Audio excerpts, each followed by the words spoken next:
in Winnipeg. Are there better ways for us to talk to each other? And could that help us build a better society? Novelist and poet Ian Williams wants to start a conversation about conversations. Hi, I'm Nala Ayed. Join me all this week as Ideas presents the 2024 CBC Massey Lectures, What I Mean to Say, Remaking Conversations in Our Time. Ideas, weeknights at 8, 8:30 in Newfoundland. And on demand on CBC Listen. You know the feeling of finding a really good podcast? Or the feeling of someone always being there, like your favorite radio show? Stream CBC Podcasts, CBC Music, and CBC Radio anytime, anywhere. Download the This is CBC News. At 12 o'clock, we're at -5 degrees with cloudy skies over downtown Winnipeg. Good afternoon, I'm Matt Humphrey. Jury deliberations are underway in the United States. Trial of 2 men on human smuggling-related charges. A family of 4 from India died trying to walk across the border from Manitoba into the U.S. in January of 2022. Steve Shand and Harsh Kumar Patel have pleaded not guilty.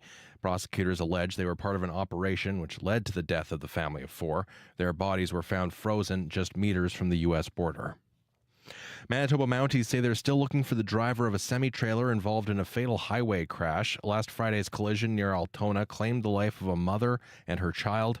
Constable Paul Maneg says the driver of the truck was taken to hospital in shock. He says police realized they would not be able to interview him because of his condition. Maneg says the driver was not from Manitoba, but they spoke with him and about a contact who had put him up in Winnipeg. He says at that point they didn't have enough evidence to make an arrest. Sure, you can make an arrest, but if you don't want to lose on a technicality and have them walk away when 2 people have died, that to me that's a no-brainer. You conduct your investigation. As soon as you're ready to make that arrest and lay those charges, then you act. Maneg says an investigator went to speak to the suspect on Wednesday and he was gone. A Canada-wide warrant has been issued for Navjeet Singh of Brampton, Ontario. This morning, the City of Winnipeg's Water and Waste Committee heard a call to phase out natural gas. Several delegates spoke in favor of a motion to study alternatives to using fossil fuels to heat buildings. The CBC's Cameron McLean reports. The Climate Action and Resilience Committee passed a motion last month calling for a report on tools and mechanisms to phase out natural gas. Today, that motion came before the Water and Waste Committee. If approved by Council, City staff would look at ways to convert existing buildings to other energy sources, as well as constructing new buildings without natural gas. The city's Community Energy Investment Roadmap includes a target of shifting all buildings in the city from natural gas to electricity before 2050. According to that report, buildings produce nearly half the city's total greenhouse gas emissions. The Water and Waste Committee voted to take no action on the motion. Committee Chair Evan Duncan said eliminating natural gas would be expensive and difficult, and the city does not have the means to do it at this time. Cameron McLean, CBC News, Winnipeg. A restaurant industry official hopes the proposed GST holiday gives business a boost. The federal government aims to pause the 5% sales tax for 2 months on a variety of items, including restaurant meals. Sean Jeffrey of the Manitoba Restaurant Association says the industry is still recovering from the pandemic. He says just over half of restaurants in Manitoba are struggling to break even, compared to 19% before the pandemic. Jeffrey hopes a drop in the tax encourages people to spend more. Ordering that dessert maybe when they wouldn't have, or that extra drink, or maybe having an appetizer because they're saving that 5%, right? So it's definitely a win. We're hoping that the Manitobans will utilize this and try to spend it in our industry because we need it now more than ever. Jeffrey admits it may be tricky to reprogram systems to remove the GST, but he says owners will work hard to get it done by December 14th, rather, which is when the GST holiday is slated to begin, December 14th. A Superior Court judge has found convoy protest leader Pat King guilty on 5 charges, including counseling people to obstruct police, disobeying a court order, mischief, and counseling mischief, but acquitted him on 4 others, including intimidation and obstructing police. The convoy protest brought downtown Ottawa to a standstill for several weeks. This morning, the Halifax Security Forum, a meeting of security officials and experts from democratic nations, got underway, and once again, Donald Trump is casting a shadow over the event. Delegates are wondering what the president-elect will do regarding Ukraine and the Mideast. Defense Minister Bill Blair says Canada plans to work with the incoming president. After every election, there is a change of perspective and sometimes rhetoric. But our fundamental responsibilities, I think, remain unchanged. I believe that there is great unity in recognizing what the real threats to our security, our safety, our citizens are, and that the best way to respond to that is together. More than 300 delegates from 60 countries are attending the forum to discuss the changing security landscape. In Beirut, in Lebanon,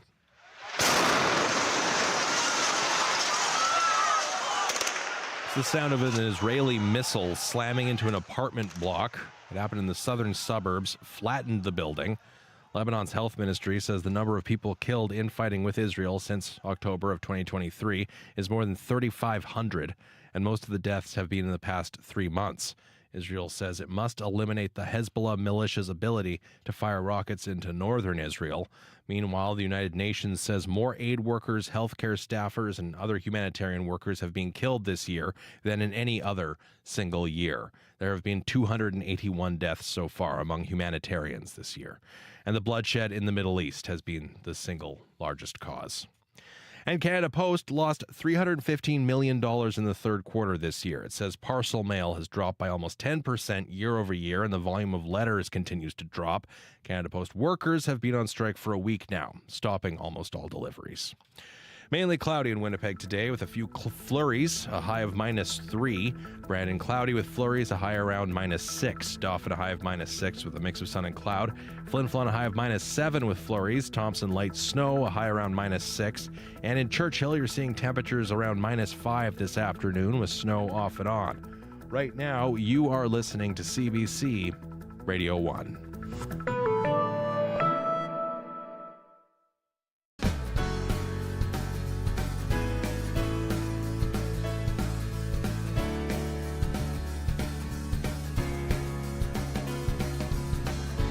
Good afternoon, Manitoba. You're listening to Radio Noon here on CBC Radio 1, 89.3 FM, 990 AM, and everywhere on the CBC Manitoba YouTube page. I'm Corey Funk. Good to be with you, and happy Friday. Well, coming up this hour on the show, in just a few weeks, a number of goods and services won't have a GST on it, including prepared food, snacks, restaurant meals. We're going to be opening up the phone lines to hear how you think the GST holiday will impact you. We're also joined by an expert on food policy to break down what it means for consumers. Also, the Nature Conservancy of Canada and a local family have joined forces to protect a piece of land here in Manitoba. We're going to get the details on that. But up first, Christmas trees are among those items included in that recently announced GST holiday. We're going to hear from a Christmas tree farmer.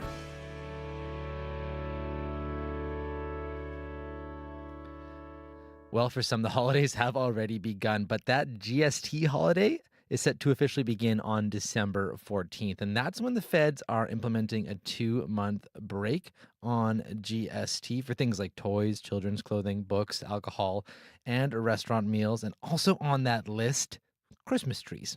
Cliff Freund owns CD Trees with his wife, Dorothy, and they grow and sell Christmas trees just south of Steinbach. And they actually open tomorrow. Good afternoon to you, Cliff. Good afternoon. Thanks for taking some time. I imagine it's busy as you prep to open tomorrow. So in terms of this tax holiday, particularly on Christmas trees starting mid-December, what do you think about that? Well, it's I guess for us it's probably good news. The only thing is, the timing of it is maybe not so perfect because if it is on the 14th, by that time a lot of our customers, probably 80 to 90% of the people, have their tree already. So see how that works out. Is there any fear that everyone's just no one's gonna show up tomorrow, and then all of a sudden on the 14th there's going to be a big rush of people? Well, I sure hope not, and I don't think so because for us, we provide a lot more than just the tree. Eh? The people come out here for the atmosphere and the ambiance of a working, decorated tree farm. Eh? And, we offer some other things, some rides, a kiddie slide, albeit we have no snow yet. We'll have to wait for that. Right. But, and we also have a little bit of a food service, a hot dog stand and that. And I'm not quite sure of the details whether that is going to be exempt also. Right. So, there's still some things you probably need to know about how that works, right, of certain foods and things. And, in terms of prices for Christmas trees this year, what do those look like? Well, they're up a little bit from last year, and I think that trend started, 4 or 5 years ago when there was a genuine shortage of Christmas trees across Canada and the U.S. And I think a lot of the suppliers are sort of using that as riding the wave of being able to increase the pricing. And I think that's what's happened now. So, and what will be like the average price of a Christmas tree on your farm this year? well, our prices are going to be set. They start at $70 for your average, 5.5 to 7.5 foot tree, and they go up from there as the trees get bigger. And also we do bring in a certain amount of balsam and Fraser firs that we don't grow on our farm, and those the cheapest ones will also start at $70. Up from there with quality and size. How many trees do you think you'll sell this year? We do usually about 1,500 between what gets cut at our farm and also what we bring in. Okay, and you've been doing this now for about 3 decades, and as I was looking for Christmas tree farmers to bring onto the show, there was kind of a compiled list, and a lot of them there's actually a few that just aren't around anymore. They've closed actually in just the past few years. How has the industry changed in the past little while? Well, it's changed a lot. Going back to the first years that we were selling trees, I think there was somewhere between a dozen and 15 tree growers here around Winnipeg and southeast Manitoba that were selling trees, and slowly that number has dwindled down to just I think there's only a couple of us now that are left selling trees in this region. And how do you feel about that change? Is that just something you've kind of seen coming for a while? Yeah, we've noticed that trend for a while, and for ourselves, we would definitely want to see more tree farms around.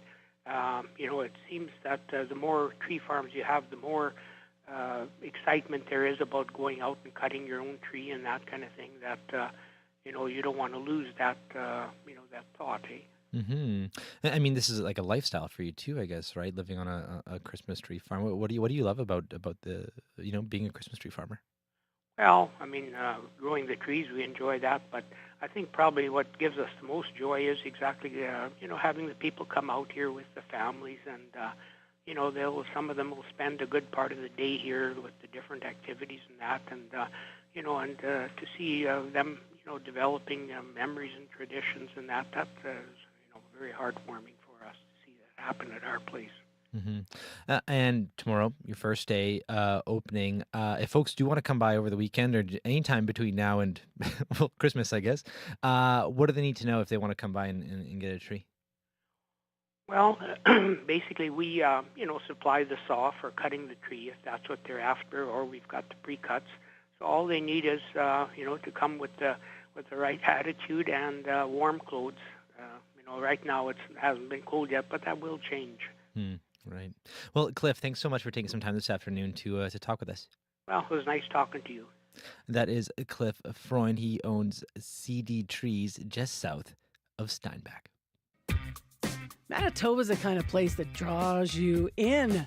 Every day it's growing, it's changing. Just when you think you've got it figured out, though, there's something new to understand. I'm Marcy Marcuso, host of the CBC Daily Podcast. This is Manitoba. I've covered the news from the rail line in Churchill to the border in Emerson, and it's talking about the local stories that help us understand this place.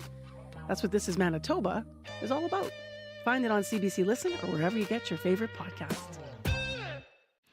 You're listening to Radio Noon here on CBC Radio 1, 89.3 FM, 990 AM, and everywhere on the CBC Manitoba YouTube page. We're going to keep this conversation going about this GST break coming our way on December 14th. Coming up after 12:30, we're going to have Sylvain Charlebois, the director of Agri-Foods Analysis Lab at Dalhousie University, to help us break down what this might mean for consumers, particularly at the grocery store. We're also going to open up the phone lines to hear what this means to you. We want you to call in, tell us how this GST break might impact you or not.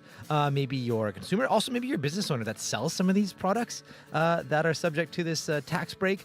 Give us a call. We're going to open up the phone lines after 12:35, so stay tuned for that. Also, we're going to be hearing shortly about new protected land under the Nature Conservancy of Canada right here in Manitoba. But first, your current conditions across the province. Brandon, -5 right now with some light snow at the airport. Churchill, mostly cloudy, -4 for you right now. Dauphin, sunny right now, -6. Flin Flon, light snow, -10. Gillam, light snow, -8. Island Lake, -5 right now with some light snow. Norway House, light snow, -8. The Paw, you are a cold spot right now, mainly sunny, -11. And Victoria Beach, you're a hot spot at -3. And here in Winnipeg, at the Forks, light snow, -5.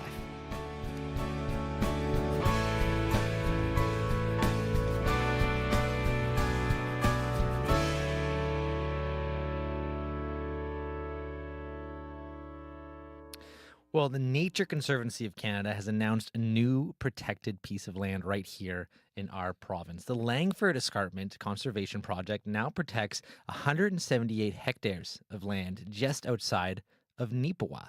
The announcement was made yesterday, and Josh Dillabo is with the Nature Conservancy of Canada, and he spoke with Information Radio host Marcy Marcusa earlier this morning.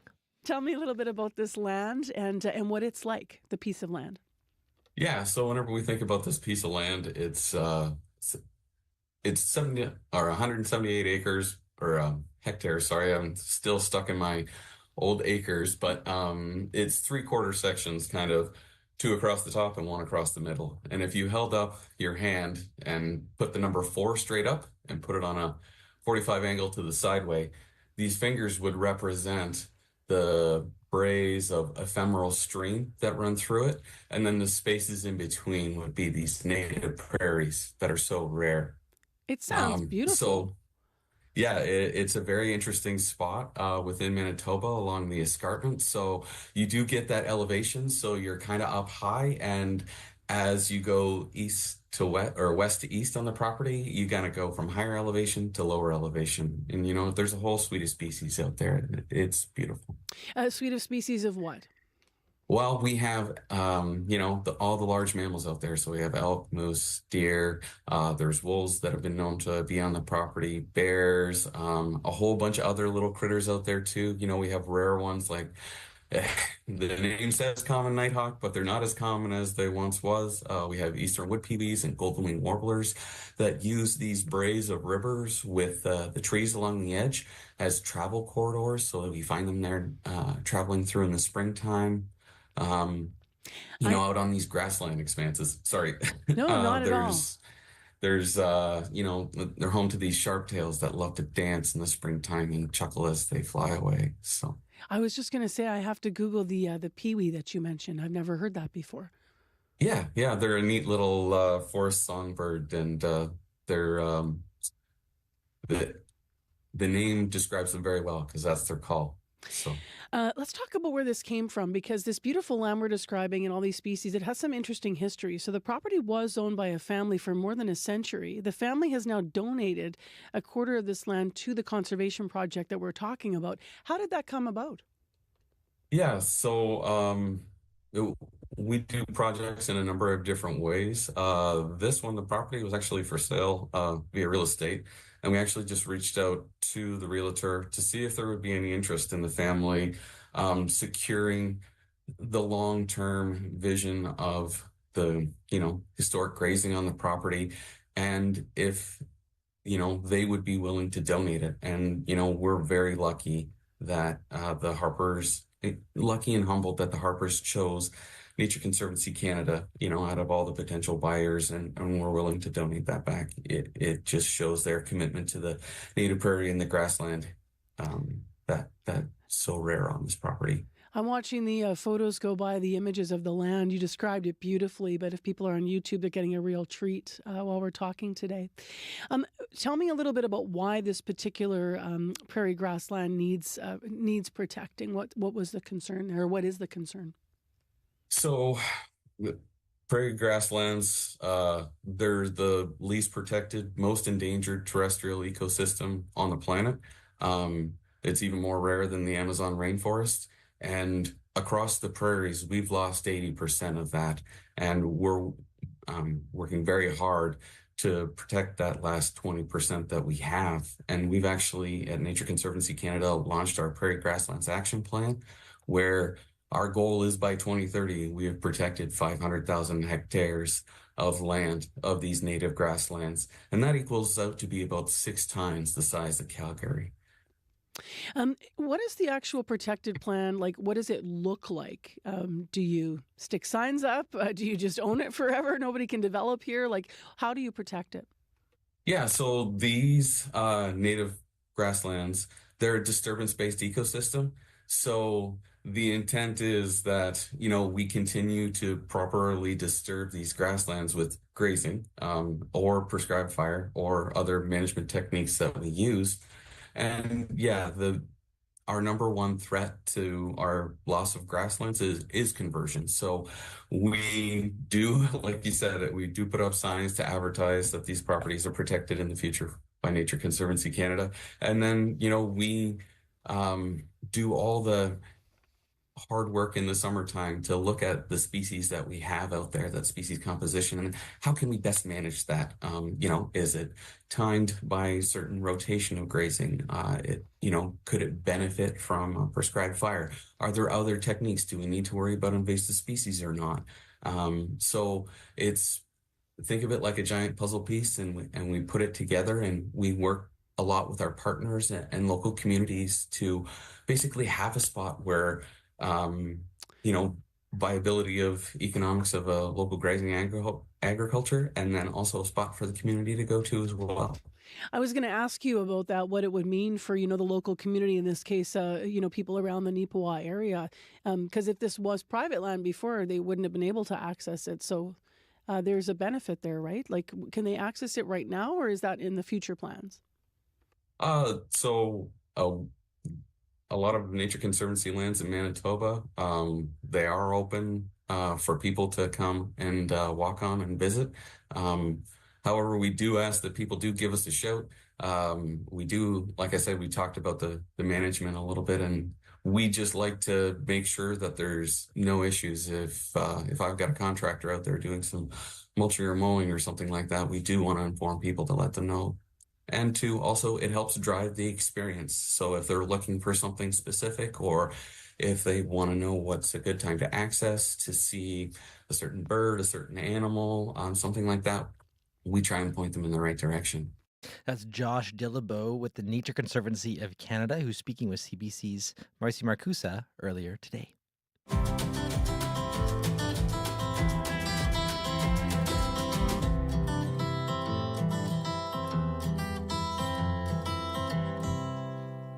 I don't know about you, but probably this weekend I'm probably going to watch at least 1 or 2 Christmas movies. And one of the newest hits on Netflix right now is a Christmas rom-com with a Northern Canada connection. In fact, it could be a breakout role for Yellowknife's Dustin Milligan. And you might remember him from the Schitt's Creek, where he played Ted Mullins. He was that dreamboat veterinarian, or as the romantic foil in The People We Hate at the Wedding.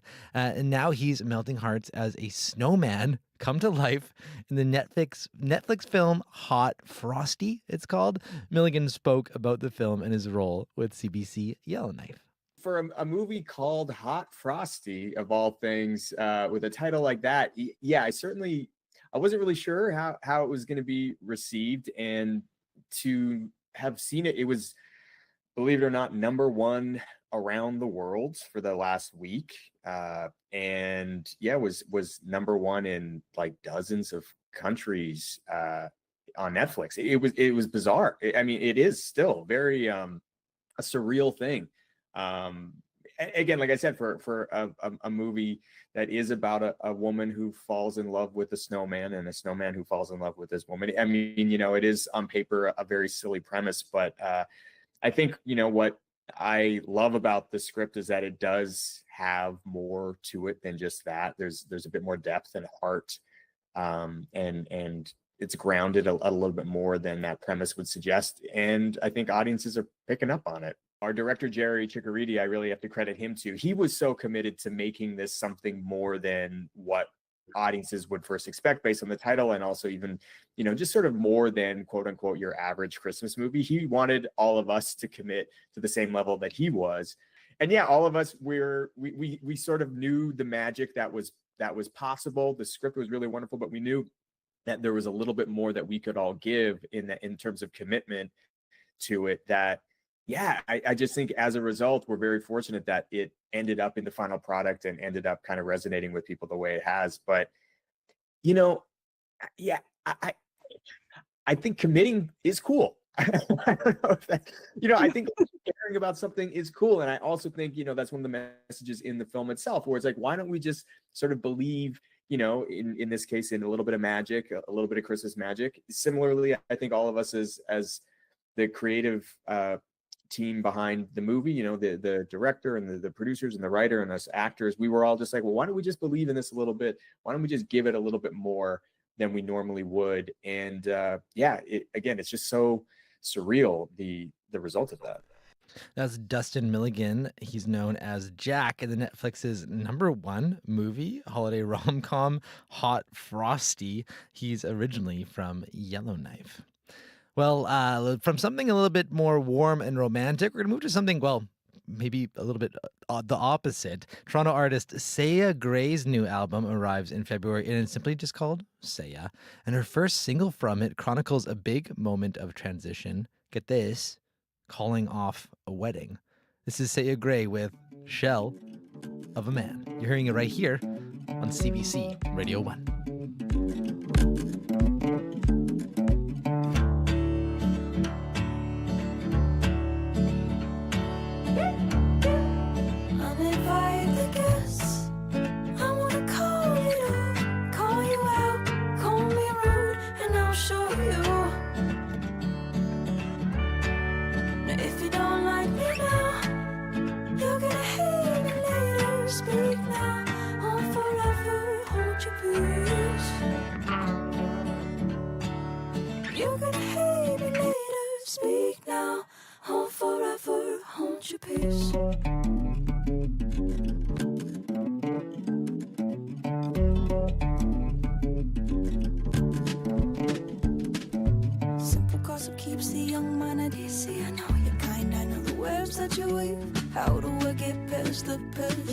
I'm still hung up on cobwebs. I lasted this long in a paper house. Kicking when I hit the ground. Oh, how do I get past the best? I'm still hung up on cobwebs, and I can't go back to that. No, I'm gonna leave you soon. 'Cause I can't go back to that. No, no.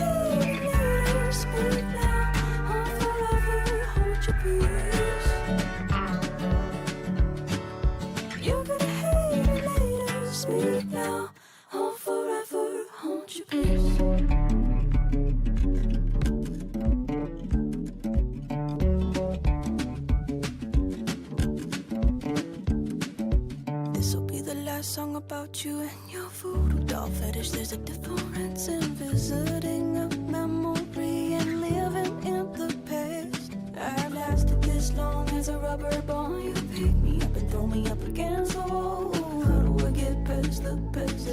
I'm still hung up on cobwebs, and I can't go back to that. No, I'm gonna leave you soon. 'Cause I can't go back to that. No, still hung up on cobwebs, and I can't go back to that. No, I'm gonna leave you soon. 'Cause I can't go back to that. No, no.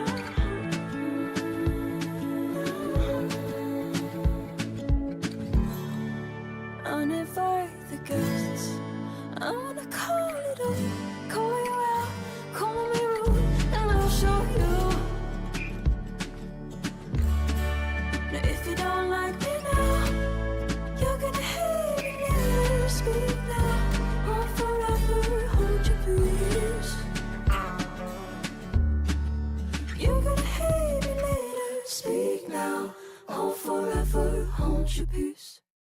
That's Saya Gray with Shell of a Man, and it's inspired by the whole experience of calling off a wedding. Well, you're listening to Radio Noon here on CBC Radio 1. And still to come on the show, I think it's fair to say we're more or less in the holiday season. And that's going to include a tax holiday starting December 14th on a number of items, including prepackaged foods, also candy, chips, things like that. Coming up after 12:35, we're opening up the phone lines to hear how this GST break might impact you, whether you're a consumer or maybe you own a business that sells one of those products.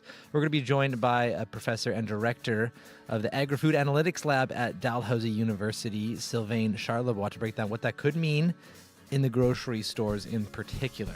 That's all coming up after your CBC Winnipeg News.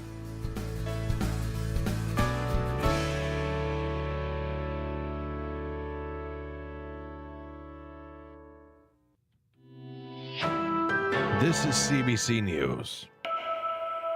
At 12:30, we're at -5 degrees with cloudy skies over downtown Winnipeg. Good afternoon, I'm Matt Humphrey. At the top of the news, a jury in Minnesota has found 2 men guilty on human smuggling-related charges. They were tried this week in connection with the deaths of the Patel family. The family of 4 from India died in a blizzard while trying to walk across the border from Manitoba into the United States. That happened in 2022. Their frozen bodies were found meters from the U.S. border. This hour, Harsh Kumar Patel, with no relation to the family, and Steve Shand were found guilty on all charges. Prosecutors allege the men were part of a smuggling operation which led to the deaths of Jagdish and Vishali Patel, their 11-year-old daughter and 3-year-old son. We'll have more on this developing story throughout the afternoon on CBC Radio 1, and you can read more at cbc.ca/Manitoba. Manitoba Mounties say they're still looking for the driver of a semi-trailer involved in a fatal highway crash. Last Friday's collision near Altona claimed the life of a mother and child. Constable Paul Maneg says the driver of the truck was taken to hospital in shock. He says police realized they would not be able to interview him because of his condition. Maneg says the driver was not from Manitoba, but they spoke with a contact in Winnipeg who would put him up. He says at that point, they didn't have enough evidence to make an arrest. Sure, you can make an arrest, but if you don't want to lose on a technicality and have them walk away when 2 people have died, that to me, that's a no-brainer. You conduct your investigation. As soon as you're ready to make that arrest and lay those charges, then you act. Maneg says an investigator went to speak with the suspect on Wednesday, and he was gone. A Canada-wide warrant has been issued for Navjeet Singh of Brampton, Ontario. And a proposed 2-month GST cut is being called a win by Manitoba's Restaurant Association. The federal government wants to eliminate the 5% tax on a number of items from groceries to restaurant meals starting in mid-December. Restaurant Association Executive Director Sean Jeffrey says the industry hasn't recovered from the pandemic yet. He says more than half of its members are struggling to break even.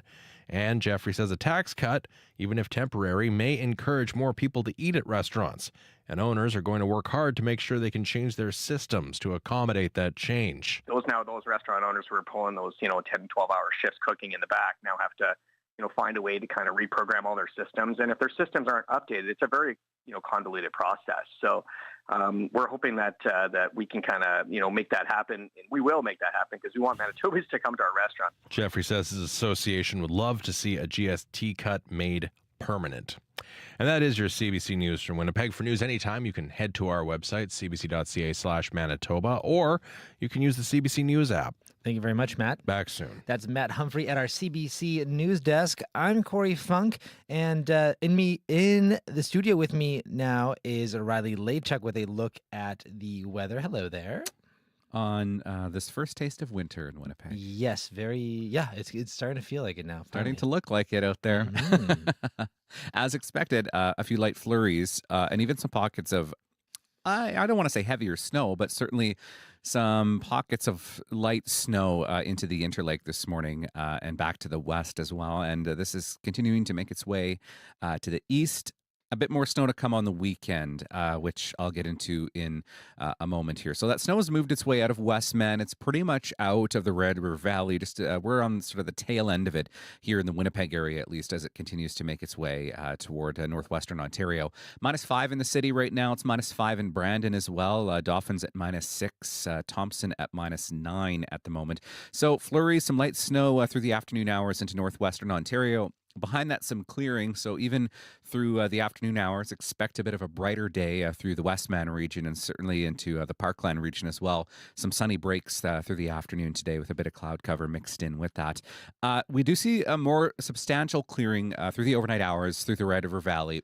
So I'm thinking tomorrow morning even, we're starting with a little bit of sunshine here in the Red River Valley, a mix of sun and clouds generally across the province tomorrow. As we get into the evening hours, more cloud starts to build in.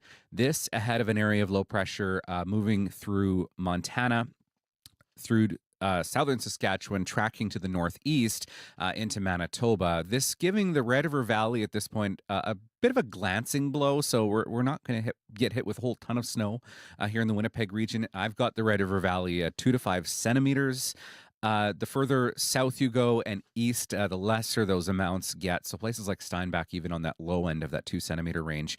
But the Interlake into the Northern Interlake in particular could get some of those higher accumulations into the day on Sunday. Where we're also looking at higher accumulations again is Western Manitoba. And even into the higher elevations through the Duck, the Riding Mountains. On Sunday, another up to 15 centimeters of snow, not out of the question. So we're looking at a bit of a white weekend for the later part of the weekend, at least for southern parts of the province. Right now, like I said, 2 to 5 centimeters, a fairly safe bet for the city of Winnipeg, but into the Brandon region, 5 to 10, not out of the question. Riding Mountain National Park, even 15 centimeters, a good possibility.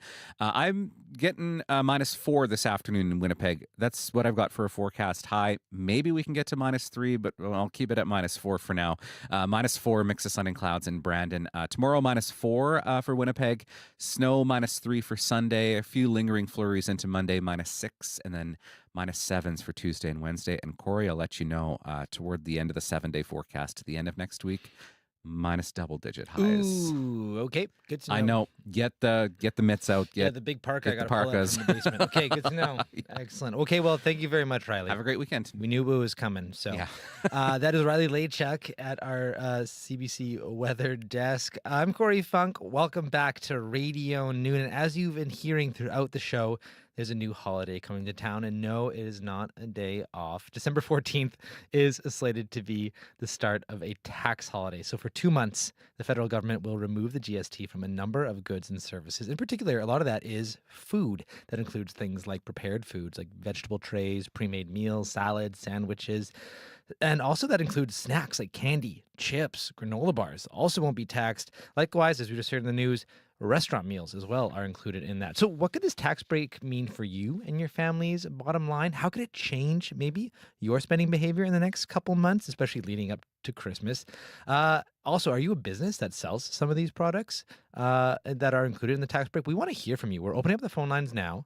Our director, Dylan, is standing by to take your calls. We'll get you on air. Our number, 204-780-0893. That's 204-780-0893. What do you think of the GST break coming up? You could text us, too, 204-588-7355. That's 588-7355. And joining us now, Sylvain Charlebois is a professor and director of the Agri-Food Analytics Lab at Dalhousie University, and he's here to help us digest this news. Hello there. Hello. Pun intended, of course. So what do you? Of course, yes. So what do you make of this tax break? Well, I mean, I think everyone agrees that it's highly politically charged, if you will. It's happening in November. Christmas is just around the corner. Lots of celebrations are coming, and I think that the Trudeau government was looking for a way to retail politics as much as possible in a quick fashion, and that's one way to go. Personally, I've always believed that taxing food in a grocery store is immoral. So I would see this as a step in the right direction. But the problem here is that it's temporary. So after 2 months, so it's got to be really interesting to see how how prices are impacted, because sometimes when it comes to taxes, retailers will just capture that void left behind by a disappearing tax. And so typically you would see prices rise. And if you actually apply a tax again in February of 2025, you're likely going to see higher food prices. Prime Minister Harper actually reduced the GST twice in 18 months many years ago. And a lot of people thought, well, that would actually push inflation lower. It didn't. Actually, inflation went up because retailers just got that extra 1% they needed to increase margins. So you think that actually might even happen in these next 2 months? The retailers might just increase margins, and then people won't be better off in the long run? I don't know whether or not there'll be any savings at all. Now, when we look at the amount of taxes being paid at the grocery store right now, we actually did some calculations this morning, and we believe that the average Canadian will save about $4.51 over 2 months.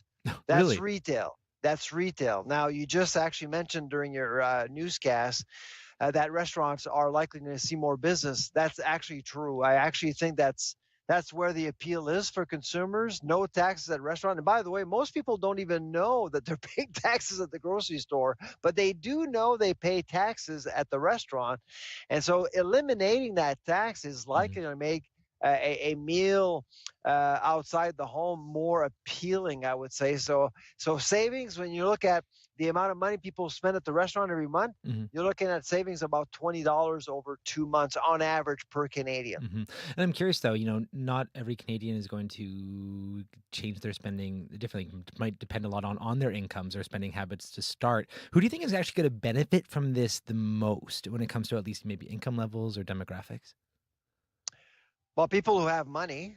So it's not going to give more money, or it's not going to make food more affordable. That's the thing. That's the one thing that I'm worried about. And that's why I think if I were the government, I would have actually implemented the elimination of the GST altogether forever. I think taxing food is not supposed to happen. But in food service, you want to encourage people to cook. You want to encourage people to actually do things in their own kitchen over the holidays. Because right now, basically, what the message that the government is sending is that your ground beef at the grocery store will not likely to be more affordable, but that Uber Eats burger at $29 will be more affordable. If you're listening, go ahead. Yeah, so that's why I'm a little bit concerned about the message this new policy or this GST holiday is sending to Canadians.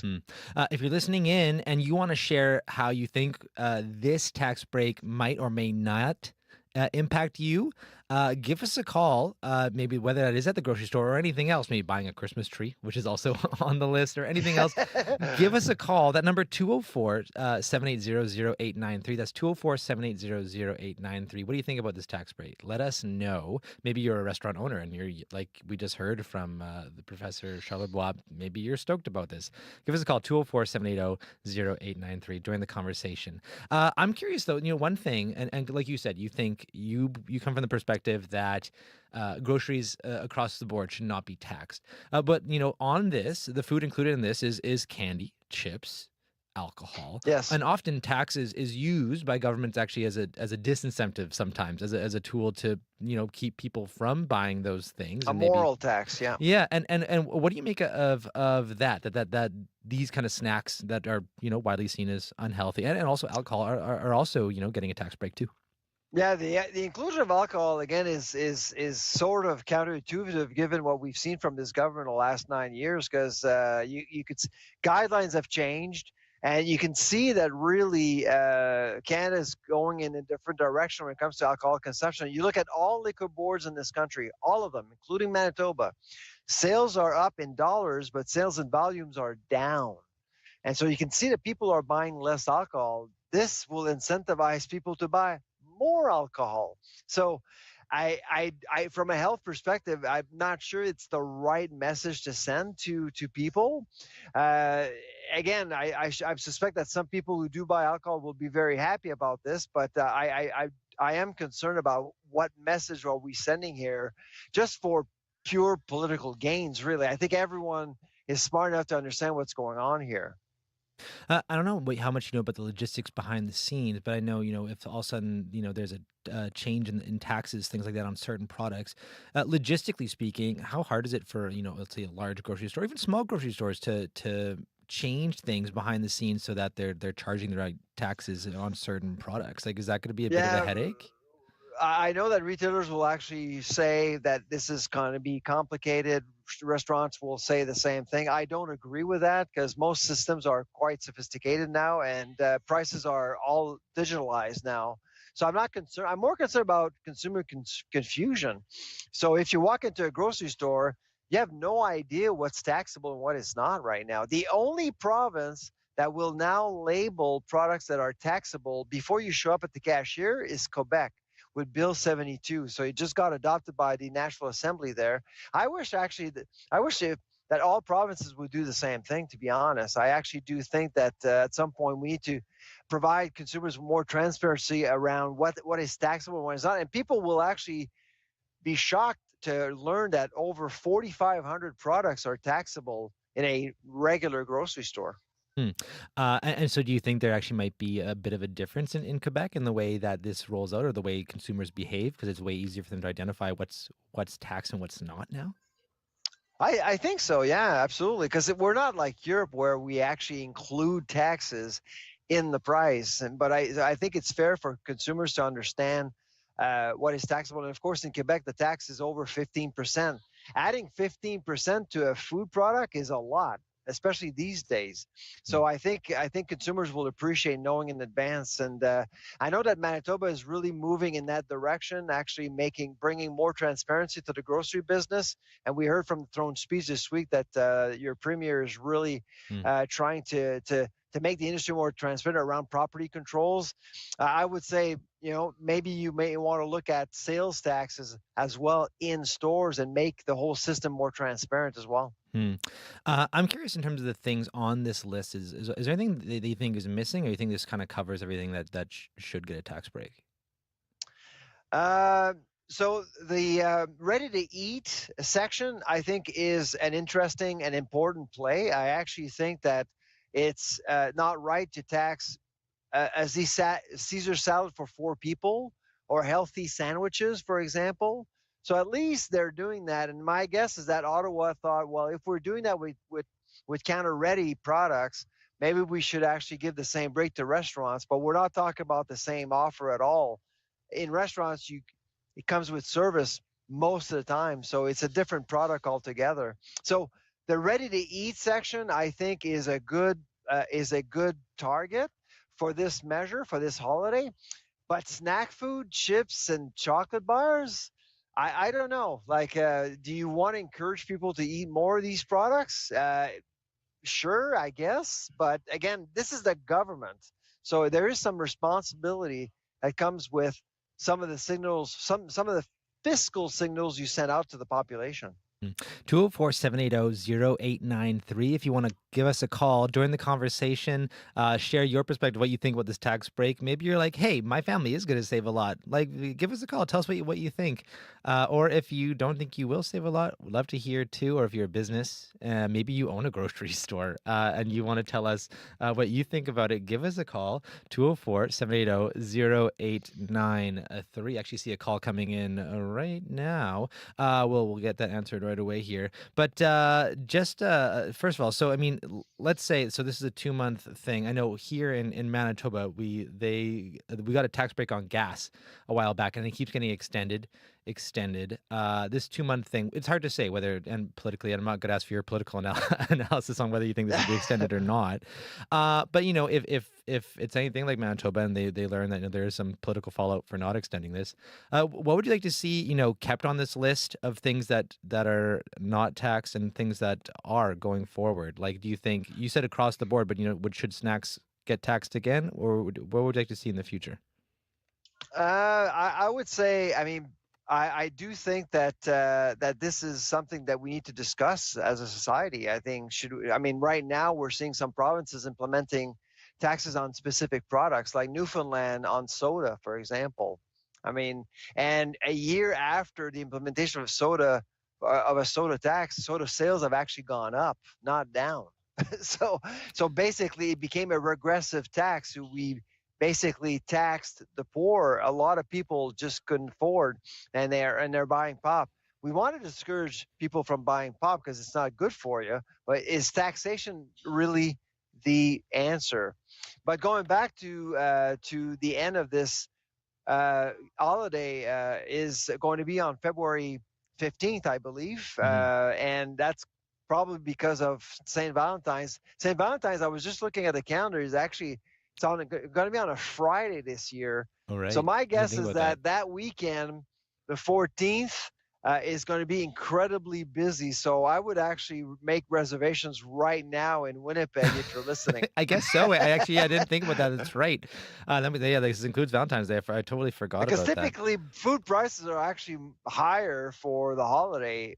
St. Valentine's is really a busy time of year. So my guess is that this is going to make things just incredibly busy for St. Valentine's. Yeah.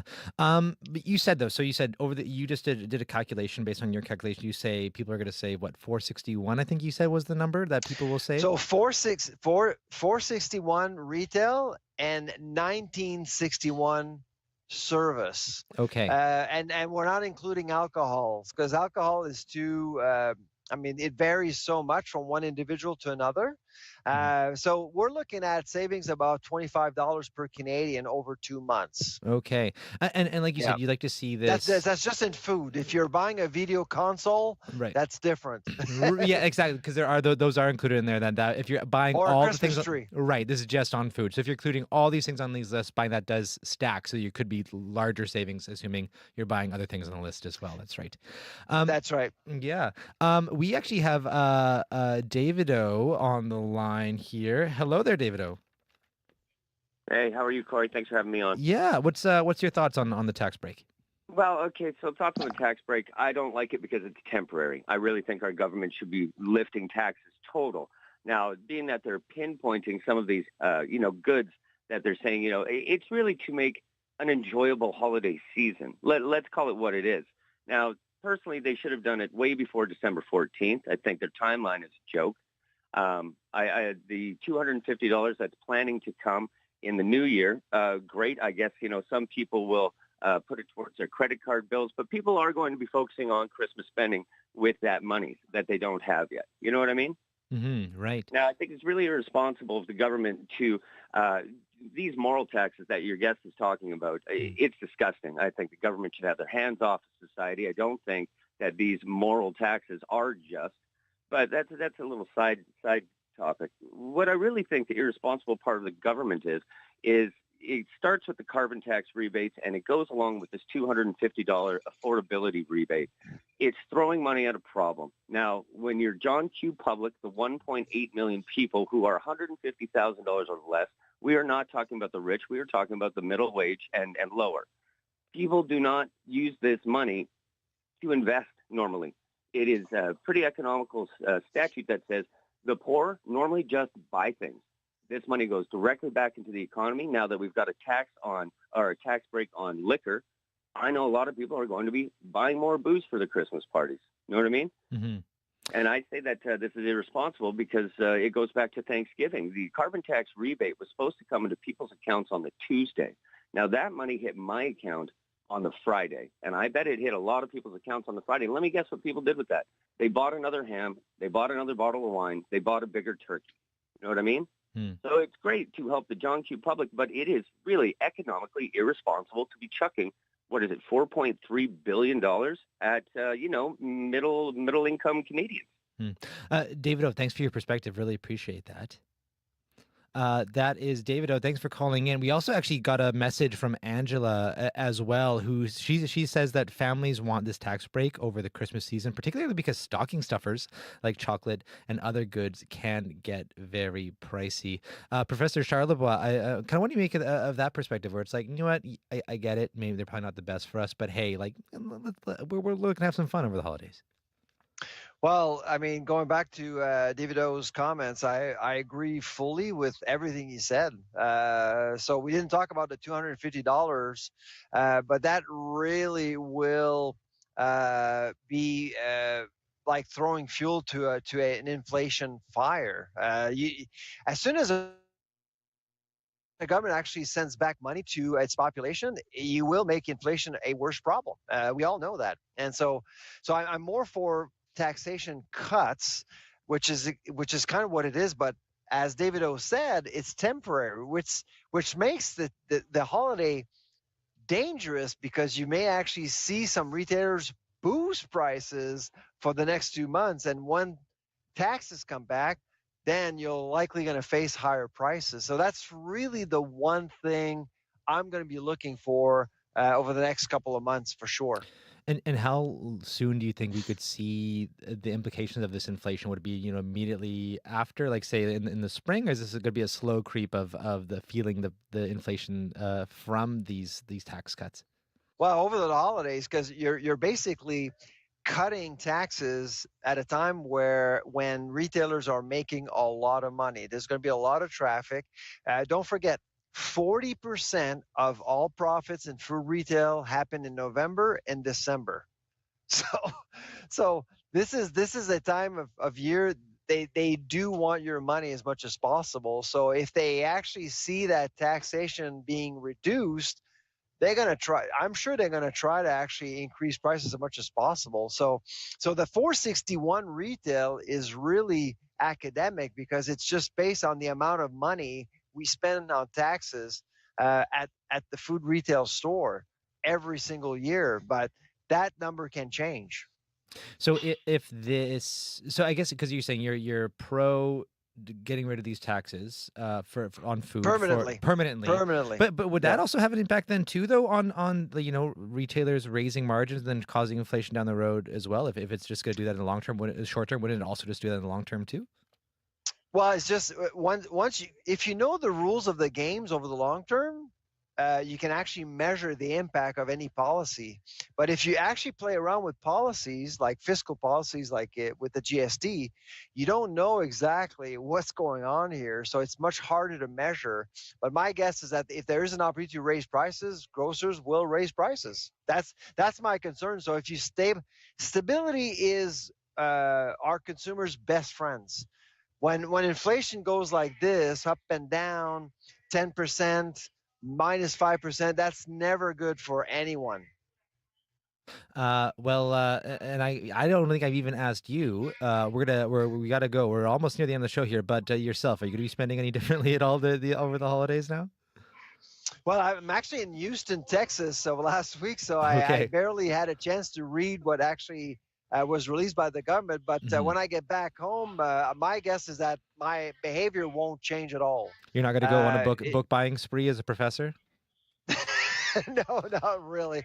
I'm just a little bit concerned that the government is basically encouraging people to go out, and frankly, it's nice to go out to restaurants, but you're basically not making food more affordable with this. That's the problem, because the items that are healthy and desirable from a nutritional perspective are not taxed right now. Mm-hmm. They're not taxed, but you're basically giving a break to restaurants where things are more pricey and maybe not as healthy as you want to. Well, Professor Charlebois, thanks for joining us this afternoon. Really appreciate your time. All right, take care. That is Sylvain Charlebois, a professor and director of Agri-Food Analytics Lab at Dalhousie University. We reached him in Texas today. Time now is 12:57, and we are coming to the end of Radio Noon, but you can tune into Up to Speed from 3 to 6 for some more quality local programming, and Emily Brass will be sitting in the host seat. Hello there. Hey, Corey. Hey, what you working on? Well, so if you've been keeping an eye on the Manitoba Country Music Awards this month, you might have noticed more than half of the artist categories were won by musicians who are Indigenous. Oh. And, some of the biggest names in Manitoba country now include Katie St. Germain, who picked up 3 awards, Jade Turner, Desiree Dorion, Mitchell McCoons, who won the Emerging Artist category. So we're going to have Dave McLeod join us in studio. He's the general manager at NCI-FM, and he's been supporting Indigenous artists for many years, spinning their music on the air day after day. And we're going to chat about this exciting moment for Indigenous country musicians in Manitoba. Amazing. Our music scene is just so wild. I Every know, time, there's so it's much. so good, and everyone is just stepping up and punching above their weight. Manitoba's really got something going for it for sure. There's something special going on here. Yeah, I know. It's incredible. Looking forward to it. Thank you very much, Emily. Thank you. That is Emily Brass. She'll be on Up to Speed today from 3 to 6. Well, that is a wrap for Radio Noon, the Friday edition. Big thanks to everyone who helped put together today's show. Marshall Hodgins, Dylan Longhurst, Kevin Nipatebo, Donna Carrero, and Leif Larson. I'm Corey Funk, and whatever you find yourself up to on this fairly chilly weekend ahead of us, I hope you find yourself doing something you love with the people you love. Coming up on CBC Radio 1, the podcast showcase. Have a good weekend.